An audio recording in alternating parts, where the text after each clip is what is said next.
안녕하세요. 오늘은 고전소설을 공부를 해볼 건데요. 고전소설의 특징에 대해서 전반적으로 먼저 짚고 넘어가도록 하겠습니다. 고전소설의 특징 1번, 우리 일단 소설 구성의 3요소인 이 인물 사건 배경을 먼저 볼까요?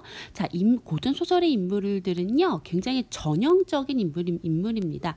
즉, 전형적의 반대말은 개성적이란 얘기지. 그래서 인물들이 개성적이지가 않고 전형적이라고 하는 건 어떤 특정한 사회 계층에 해당하는 어떤 전형적인 인물이 있죠. 예를 들어서 아들이나 딸이라면 효심이 깊어야 되고, 아니면 형제가 있으면 뭐 흥부놀부처럼 그렇게 뭐 형제라면 좀 우애가 있어야 되고 뭐 이런 것들.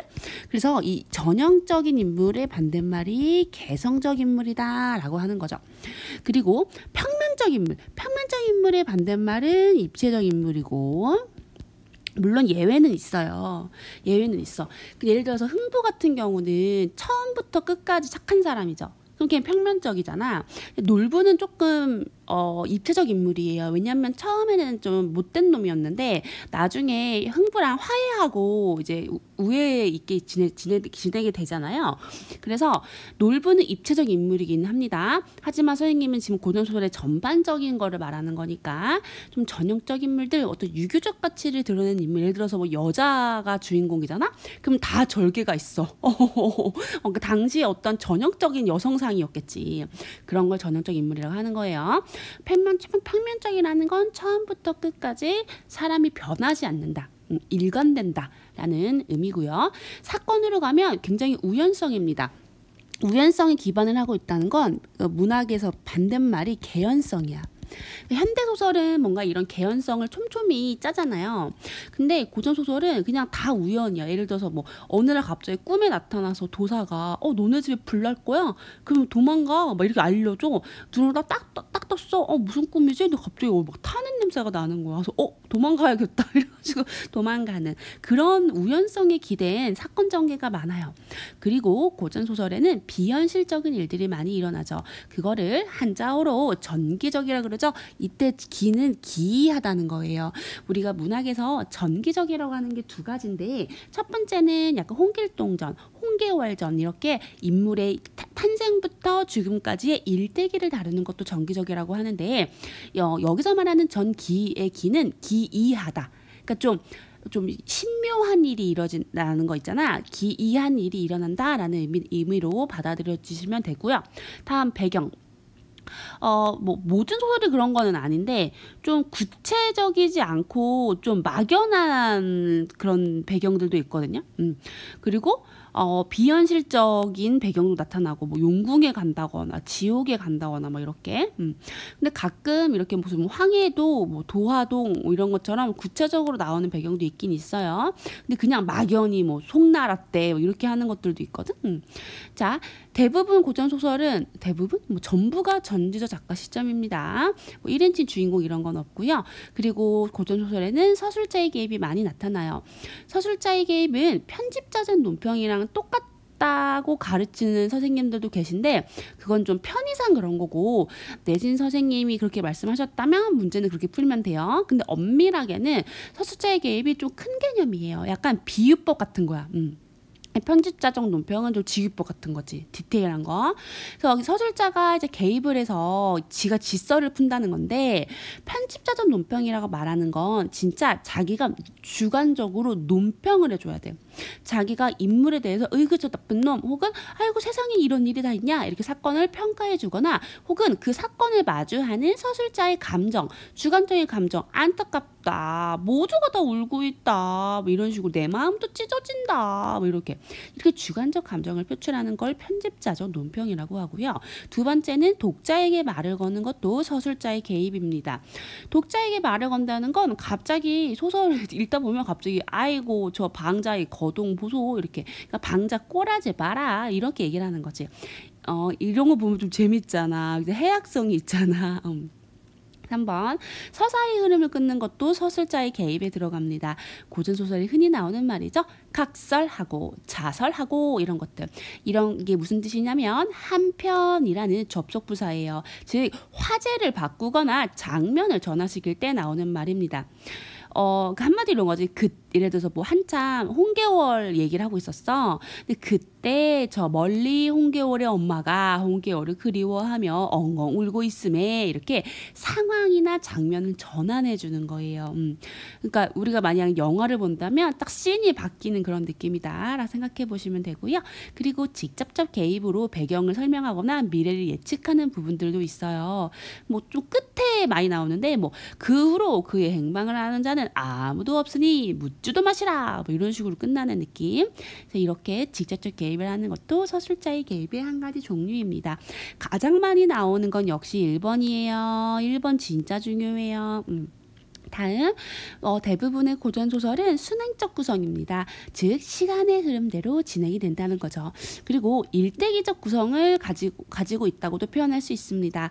뭔가 사람이 어려서부터 나이를 먹어가고 뭐 이렇게 시간의 흐름대로 간다는 거고요. 우리가 이거를 다른 말로 추보식 구성이라고 합니다. 추적하는 거야. 발걸음을. 그러니까 발걸음을 따라서 이 사건이 전개된다. 즉 시간의 흐름대로 간다. 자, 7번째 특징은요. 권성징악의 결말이 많다는 거예요. 그러니까 이미 결말이 정해져 있어. 착한 놈은 이제 상 받고 나쁜 놈은 벌 받는 스토리. 그리고 대부분은 해피엔딩이에요. 물론 예외적인 것도 있죠. 이생규장전처럼 다 죽어버리는 인물들이 사랑이 실패해서 다 죽어버리는 슬픈 스토리도 있지만 그런 건 예외가 되는 거고 대부분 해피엔딩이다. 그리고 우리가 닫힌 결말이라 그러는데요. 닫힌 결말은 결말이 정해져 있다는 거야. 반대말이 열린 결말이죠.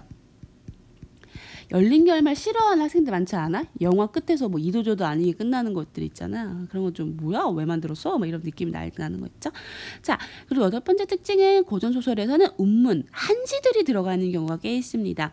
그래서 산문이잖아, 소설은. 근데 산문 중에서 시가 싹 넣어놓는 거지. 순대 사이에 간을 끼워 넣는 것처럼 이거는 인물의 정서를 드러내는데 그 시가 아주 효과적이기 때문이에요. 애절함이 더 커지잖아. 왜 영화 같은 거 보면 그 러브 스토리 보면은 막 갑자기 막 편지 쓰잖아. 막 보고 싶소 엉엉 막 이렇게 막 나레이션 나오고 막. 자, 그리고 이렇게 시를 넣으면 어떤 효과가 또 있냐면 서정적인 분위기를 만들어줍니다. 시가 갖고 있는 어떤 감성이 있잖아. 그리고 또 시의 내용 중에서 뭔가 미래를 암시하거나 혹은 얘가 뭔가 전생에 선녀였다는 걸 암시하거나 이런 뭔가 암시나 복선이 있기도 하거든요. 그지? 뭐 지금 헤어지면 언제 다시 만나리라고 하는 게 막 아직 뭐 알고 보면 여인의 죽음을 암시한다 뭐 이런 느낌? 자, 그러면 이와 같이 고전 소설의 특징을 이야기를 했으면 시험에 뭐가 많이 나오는지를 봅시다. 고전소설은 거기서 거기야 맨날 나오는 게 나와. 자, 1번 봅시다. 출제 포인트 1번 조력자가 나타나면 반드시 키워드 체크하셔야 돼요. 보통 조력자는 두 가지로 나누어지는데 인간일 때가 있고 초월적인 능력을 가진 어떤 존재일 때가 있어요. 인간이라면 뭐 유모거나 스님이거나 그냥 밥 먹여주고 살려주는 사람들 아니면 뭐 뱃사공이거나 이렇게. 근데 초월적인 조력자는 용왕, 신선, 뭐 옥황상제 이런 것들이 될 거예요. 그래서 이게 그 선지 구성을 보면 뭐 살려줬다, 뭐 도와줬다 이런 말 나올 때 초월적인 존재의 도움을 받아라고 되어 있다. 근데 사실은 그 부분이 예를 들어서 뭐 초월적인 존재가 부채를 주었다, 뭐 이렇게 나와 있어. 근데 사실 그 소설의 내용에서는 그냥 지나가던 스님이 부채를 준 거야. 그러면 그 스님은 초월적인 존재가 아니에요. 그럼 보통 인간이란 말이야. 그게 답이에요. 적절하지 않아요. 모의고사에서 흔히 나오는 유형이다. 두 번째, 보조적 인물은 시험에 무조건 나옵니다. 무슨 말이냐면 우리가 맨날 고전소설에서 인물관계도 그리라고 하잖아. 인물관계도 중요하지. 근데 인물관계도 당연히 그리는 거고 근데 시험에 무조건 나오는 건 뭐냐면 그러니까 이 보조적 인물이라는 거는요. 약간 엑스트라 같은 거예요. 한 번밖에 안 나와. 이름도 없어. 그냥 뭐 한 노파가 뭐 길에서 앉아 있길래 말을 물으니 뭐 이런 식으로 뭐 허생을 찾는가? 아유 20년 전에 사라지고 지금까지 소식이 없다네. 들리는 소문에는 서쪽 산에 갔다고 하고 점점점 이래요. 근데 이 사람 시험에 나옵니다. 왜냐면은 이 엑스트라가 엄청난 기능을 하고 있거든. 왜? 서사를 전개하는 방식에서 이 인물은 반드시 등장해야 했다는 거야. 주인공도 아니고 조연도 아닌데 필요했다는 거지. 한마디 하고 쫙 사라졌지만 그 인물이 이 서사 기능에서 어떠한 역할을 하고 있는가 시험에 나온다. 예를 들어서 이런 식이지. 인물의 과거 행정을 요약적으로 제시해준다. 혹은 갑자기 지나가다가 점쟁이 무당이 나를 부르더니 아유 자네는 얼굴에 뭐 햇살이 서려 있네. 뭐 서쪽으로 가면 귀인을 만날 걸세 이렇게 얘기하는 것들 있죠. 이게 바로 미래의 일을 예측해주거나 암시하거나 복선을 제공해주는 기능의 역할을 한다는 거 시험에 나옵니다. 다 세 번째, 인물을 지칭하는 말이 겁나 바뀝니다. 키워드 체크 다 해주셔야 돼요. 이거는 좀 여러분이 어휘를 외워주셔야 돼요. 자, 소저라는 말에 있어요. 결혼 안 한 아가씨란 뜻이고요. 반대말이 부인이에요. 결혼을 안 한 사람은 심소저, 결혼을 하면 신부인이 되겠지. 그리고 시비는 계집 종인데요. 여자 아이 노비야. 근데 노복은 남자 아이 노비야. 그래서 보통 얘들이 막 일을 시키잖아. 뭐 예를 들어 춘향이가 향단이한테 향단아 저기 가서 편지 좀 건네주고 와라 라고 하면 시비한테 말을 건네주고 와라 이렇게 나오거든요. 그래서 시비랑 노복을 합쳐서 우리가 비복이라 그래요. 시비 노복 합칠 수 있잖아. 그래서 비복을 불러 이래 하라 말을 전했다. 이런 것들 다 눈치챌 수 있으셔야 됩니다. 자, 서술자의 개입 무조건 나옵니다. 시험 기준으로 지문의 서술자의 개입이 2개까지는 나와요. 1개, 2개 나오거든요. 왜냐면 짧으니까. 시험에 뭐 소설 다 낼 수가 없잖아. 그래서 1-2개라도 나오면 체크할 수 있잖아. 체크 안 하면 큰일 납니다. 자, 5번째, 인물의 말하기 전략, 즉 설득 전략이 나옵니다. 예를 들어서 고사를 인용해서 자신의 억울함을 호소하고 있다. 혹은 상대를 위력으로 겁박하여 자신의 말대로 되도록 회유하고 있다. 뭐 보통 왕들이 이렇게 말을 많이 하거든. 네가 감히 왕한테 뭐 이런 거 있잖아. 그런 거. 혹은 뭐 유교적 가치의 중요성을 재차 강조하며 뭐 이런 것들 이런 것들의 말하기 전략이 시험에 나온다. 다음은 뭐 흔한 건데 현대소설에도 많이 나오는 내용일치입니다. 뭐뭐 하려고 예를 들어서 뭐 너를 죽이려고 이곳에 왔다라고 하면 얘 이곳에 왜 왔어? 너를 죽이려고 온 거지.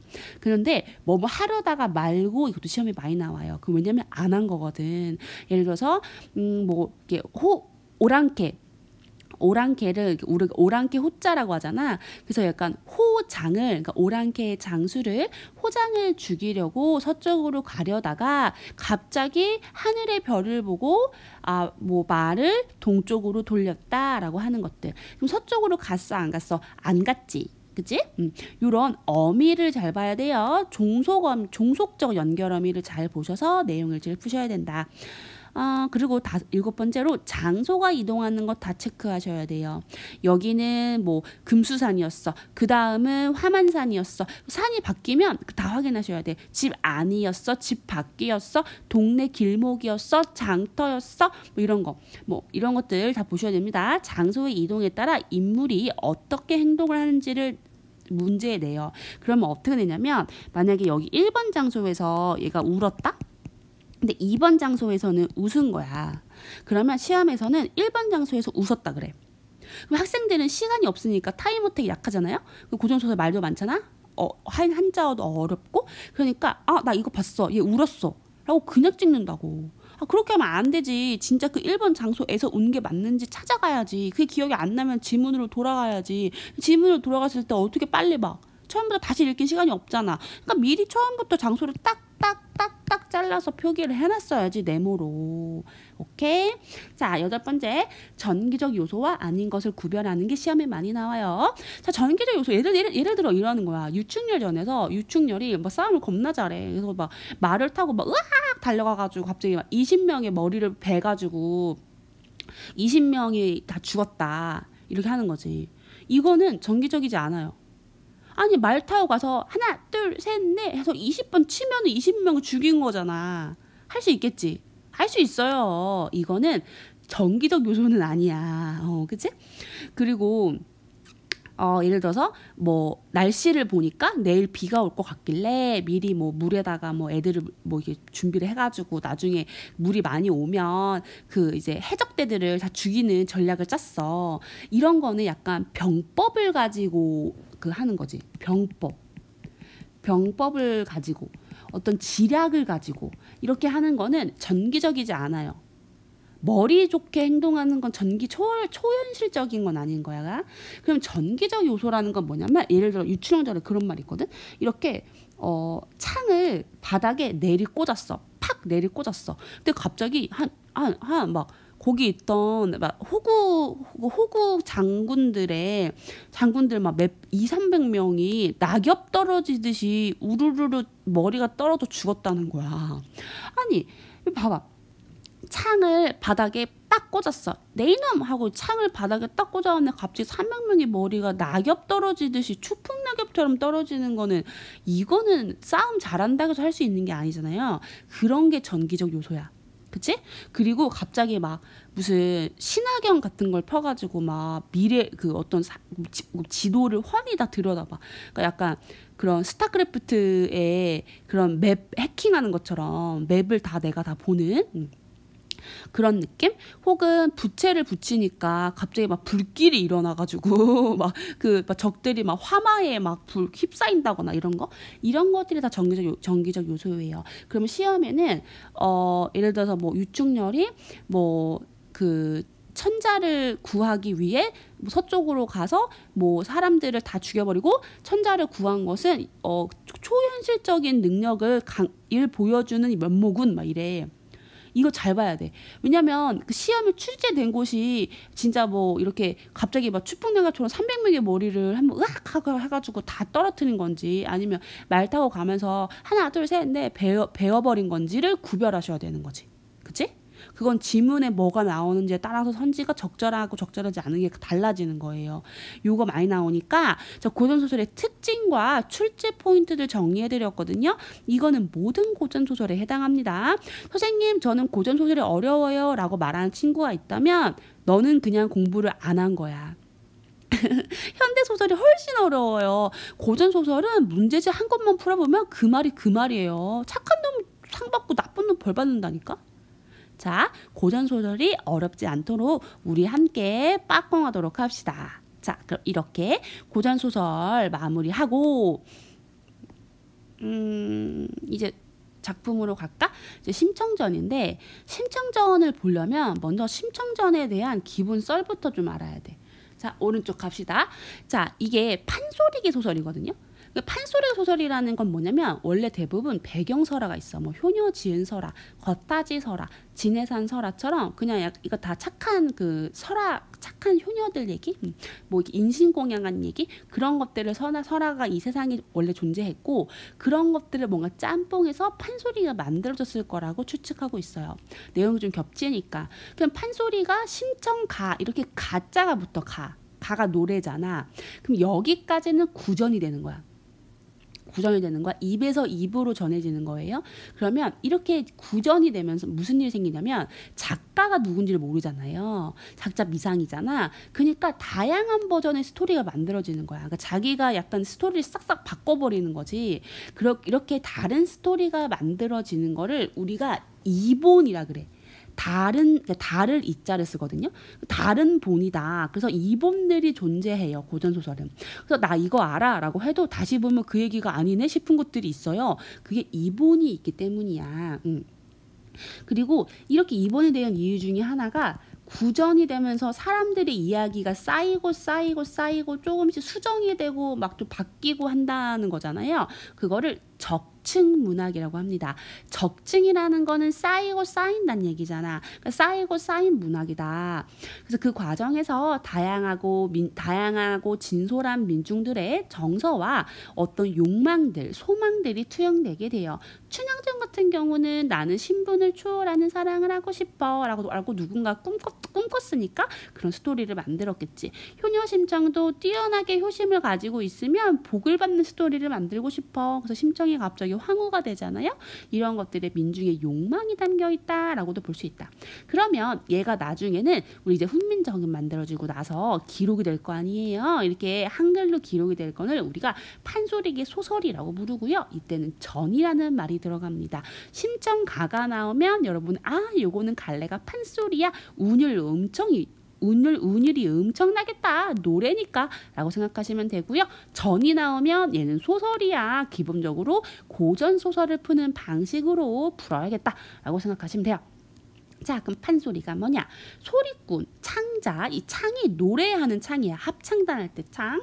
노래하는 사람이 고수가 북을 쳐줘요. 얼쑤 이렇게 하면서 북을 쳐주면 거기에 맞춰서 구연을 하는데 얘가 종합예술이야. 춤, 연극, 노래를 다 해.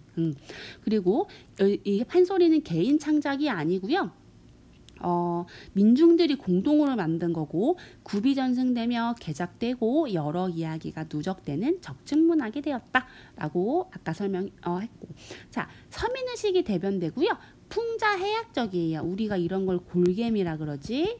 웃긴 거. 그래서 문학의 미이식 중에서 풍자와 해학이 많으면 골개미가 있다라고 얘기를 하고, 자, 그럼 판소리기 소설의 특징을 좀 볼까요? 판소리를 기반으로 소설이 되었기 때문에 일단은 좀 노래 느낌이 나요. 운율감이 좀 많거든.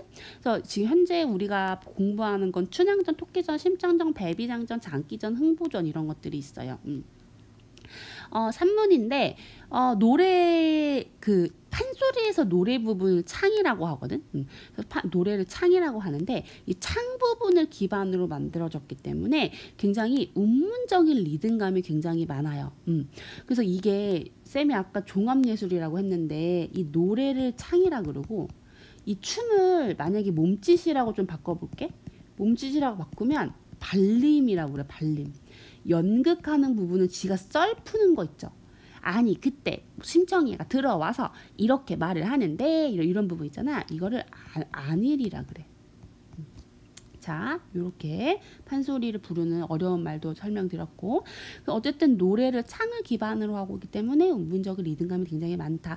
그리고 대부분 사음보로 이루어져 있어요. 사음보가 약간 민요가 갖고 있던 사음보의 율격이 들어갔다 보시면 되고, 자, 다음은 좀 어려운 말인데 잘 봐봐요.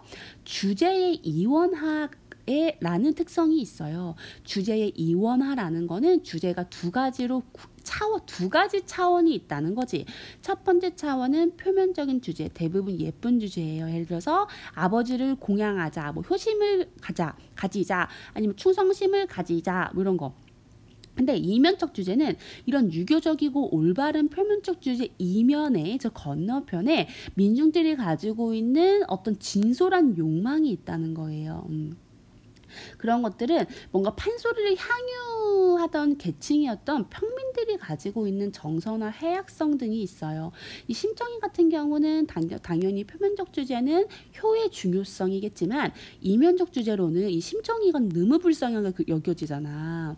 그리고 너무나 좀 현대인이 보기에는 바보스럽게 좀 자기 희생을 하는 부분이 있죠. 그런 부분이 바로 당시의 민중들이 보기에도 투머치 효가 좋지 않다고 생각을 했던 것 같아.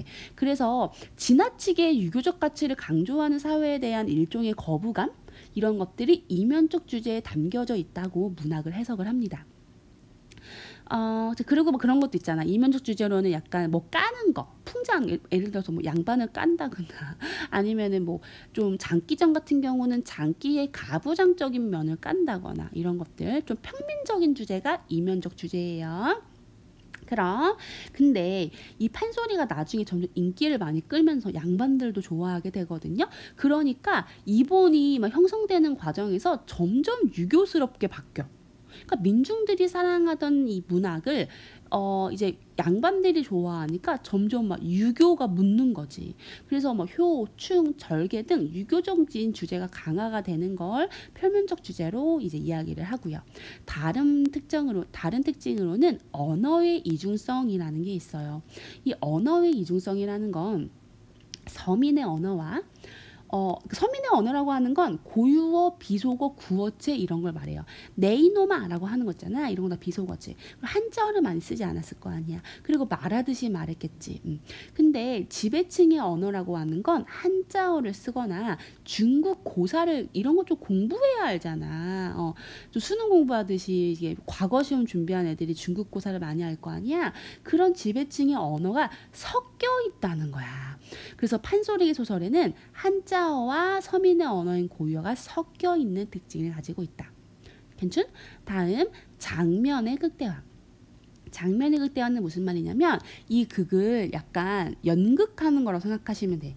그래서 좀 투머치 이렇게 좀 느린다 이렇게. 우리 왜 가끔 막 슬로우 모션으로 영화에서 하고 막 넘어질 때 있잖아. 좀 그런 느낌? 그래서 장면을 길게 늘리는 거야. 근데 이 장면의 극대화는 좀 어떤 특징이 있냐면 여러분이 바로 눈치챌 수 있어야 돼요. 어떻게 되냐면 유사한 내용을 열거하여 길게 TMI로 진술하는 부분입니다. 그냥 예를 들어서 뭐 흥보가 너무 가난해가지고 먹고 살려고 이런저런 일을 한다는 거야. 그래서 이런 일을 하고 저런 일을 하고 이런 일을 하고 저런 일을 하고 이런 일을 하고 저런 일을 하고 이렇게 쭉 나열하는 부분들 있죠. 그런 게 바로 장면의 극대화라고 하는 거예요.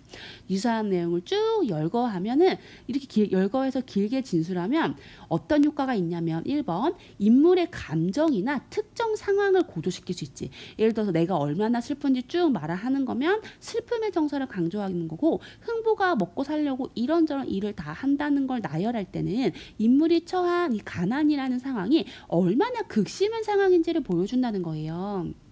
그럼 굉장히 구체적으로 보여주겠지. 그리고 두 번째는 이렇게 열거랑 반복을 하면 어떤 효과가 있겠어? 역시 노래 출신이잖아. 판소리기 소설이 리듬감을 형성하겠죠.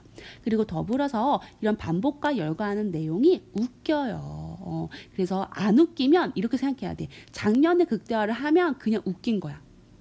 외워야 돼. 장면의 극대화가 있으면 해학적인 거야. 그럼 그 해학성을 통해서 골개미도 형성할 수 있겠죠. 자, 그럼 이렇게 판소리기 소설의 기본적인 특징에 대해서 좀 말씀을 드렸습니다. 이제 판소리로 가자. 판소리 소설 심청전으로 가자. 자, 핵심 정리해 볼게요. 심청전 갈래는 판소리기 소설이고요.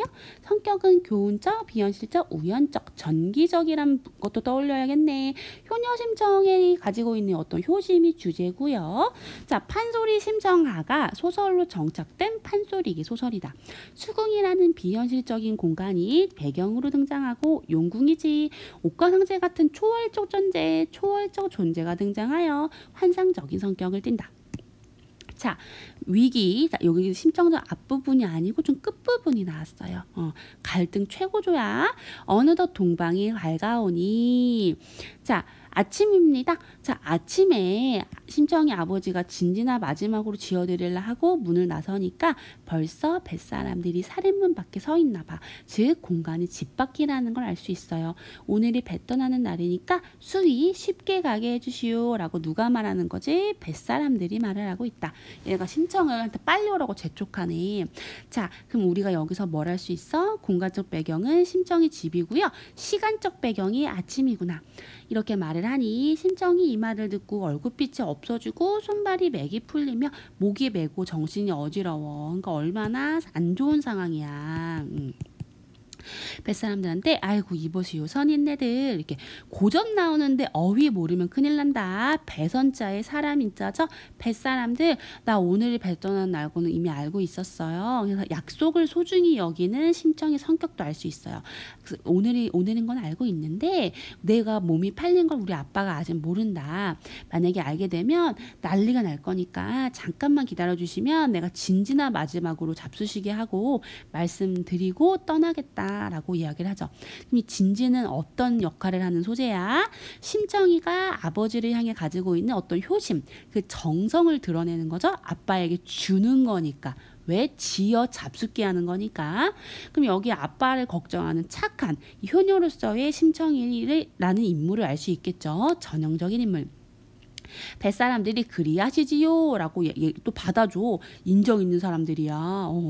저 심청이 들어와서 눈물로 밥을 지어 아버지께 올리고. 자, 그럼 심청이가 어디 안으로 들어왔겠어? 집 안으로 들어왔겠죠? 장소가 이동했다. 집 안. 자, 상머리에 마주 앉아서 아빠 식사 많이 하시라고 생선도 잘라서 넣어드리고 김도 싸드리고 진지 많이 잡수셔요 라고 얘기하는데, 아빠 눈치 없어? 철도 모르고. 자, 이게 아빠가 눈치 없이 야 오늘 반찬 좋다. 누구 제사 지냈어? 제사 지낸 거 얘가 원래 구걸해서 먹고 살잖아. 제사 지낸 거 구걸해 왔어? 라고 물어보네요. 이렇게 눈치 없는 신봉사를 통해서 심청이 오늘 죽으러 가잖아. 이 비극성을 부각시켜주고 있다. 그리고 나름 신봉사는 얘도 나름 추측을 하잖아. 오늘 누구네 집 제사 지냈어? 이렇게. 그러니까 평소와 다른 반찬을 통해서 아 오늘 뭔가 반찬이 독특해 특히 더 좋은데 라고 뭔가 평소와 다르다는 걸 추측하고 있다는 것도 알 수 있죠. 추측이 정반대니까 더 비극성이 심해지지. 자, 다음은 이제 그날 밤에 꿈을 꾸는데, 얘가 이제 꿈의 내용이 이거야. 부자가 하는 천륜지간이라 꿈에 미리 보여주는 바가 있었다. 얘 누가 꿈을 꿨냐면 신봉사가 꿈을 꿨거든. 신봉사가 이름이 심학규야.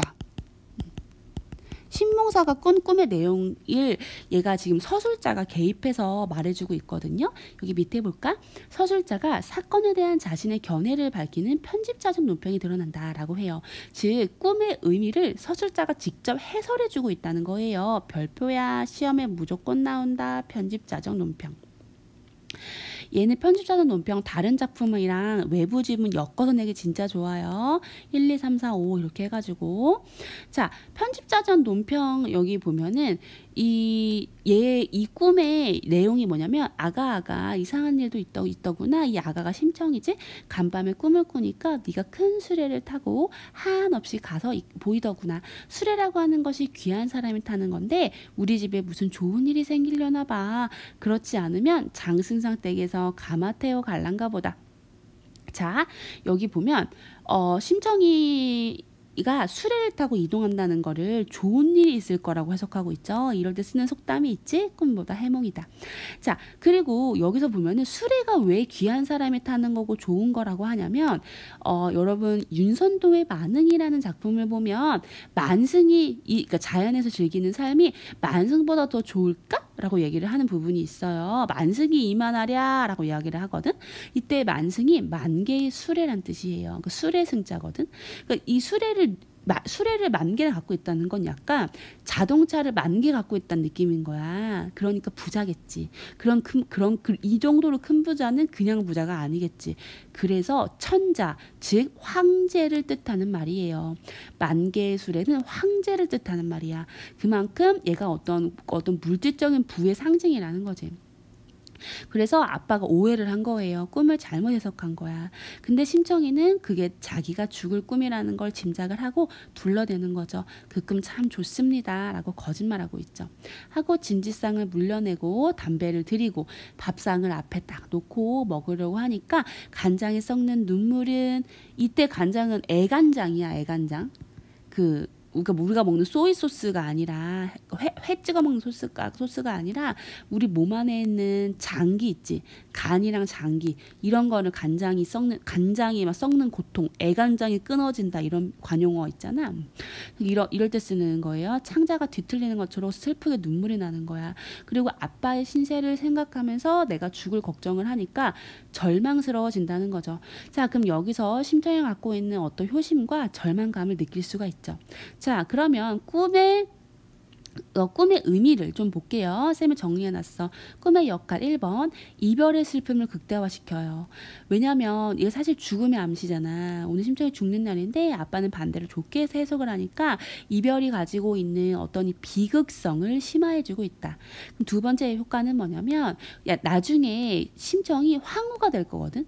그러니까 이 만승이 천자, 황제를 뜻한다 그랬잖아. 나중에 심청이가 황제랑 결혼을 해요.